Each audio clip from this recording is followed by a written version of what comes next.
Looking at the picture for Q2, you know, they did say they had lower costs, down 2.3%, also had lower loan provisions at 813 million. So they had a very strong set of results there. CET1 ratio 12.9%, a return on tangible equity there at 10.6%. So all the metrics were better than expected. The domestic markets is one bit that did particularly well.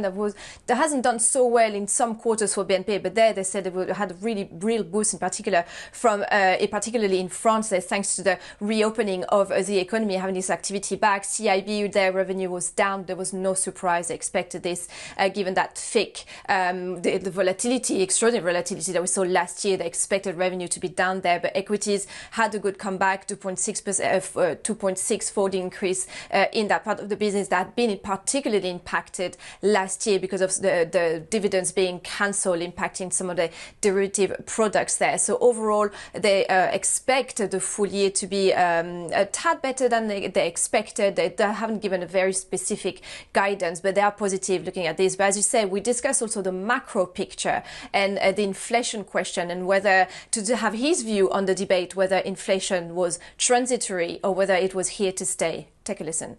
It depends on zone to zone. If you look in particularly in Europe, where we are present, if you look at the stimulus that has been installed, it's coming over time. Yeah, it's not in one quarter that there is basically a massive support in the economy. So it's much more phased. And so that basically means that when the pandemic will taper off and we see a pickup in the economy, that there can be a natural alignment versus some of the businesses that are still impacted and others that are doing better. And so that phasing, that looks like it's going to happen in a transitory way, and that should limit the inflationary effects. Because connected to this conversation, from the results that we see from a lot of European corporates reporting in the past few weeks, we see a lot of them beating expectations. So there's really the debate of whether the ECB should really start to wind down its extraordinary support it's given to the economy. Do you think it's time now for the ECB to scale it back, or should it wait a little bit longer? Listen, I think that there are processes foreseen by which they're going to discuss. Yeah? If you take the US pivotal point, which is Jackson Hole by the end of August, that is a bit, I think, where all these discussions will gravitate, and we might have a better view.